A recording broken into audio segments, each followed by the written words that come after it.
Naramdaman mo ba ang awa ng Panginoon na ipinagkaloob sa iyo? Narito ang ilang halimbawa kung paano mararamdaman ang awa ng Panginoon sa panahon ng paghihirap o pakikibaka. 1. Kaginhawaan sa kalungkutan. Kapag nawalan tayo ng isang mahal sa atin, ang sakit ay hindi kayang tiisin. Ngunit kadalasan, sa mga sandaling ito ng matinding kalungkutan na nararamdaman natin ang kaginhawahan at kapayapaan na mahirap ipaliwanag. Ito ay makikita bilang awa ng Panginoon, na tumutulong sa atin na makayanan ang ating pagkawala. 2. Lakas sa pagdurusa. May mga pagkakataong nahaharap tayo sa mga hamon na tila hindi malalampasan. Gayunpaman, nakakahanap tayo ng lakas upang magtiyaga at mapagtagumpayan.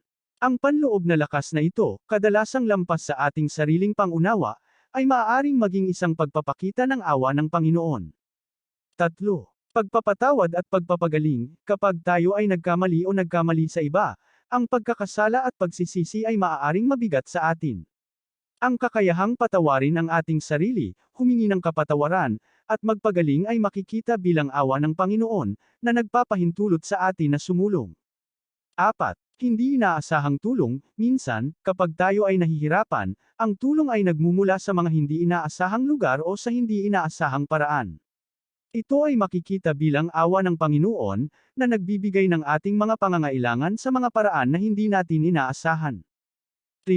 Kapayapaan sa gitna ng kaguluhan. Sa panahon ng kaguluhan o kawalan ng katiyakan, maaari tayong makaranas ng mga sandali ng hindi maipaliwanag na kapayapaan. Ang kapayapaang ito, na higit sa ating pangunawa, ay makikita bilang awa ng Panginoon, na nag-aalok sa atin ng aliw sa gitna ng bagyo. Tandaan, ang pagkilala sa awa ng Panginoon ay kadalasang nangangailangan ng pananampalataya at bukas na puso. Maaaring hindi ito palaging halata, ngunit sa oras at pagmumuni-muni, makikita mo ang kanyang kamay sa iyong buhay.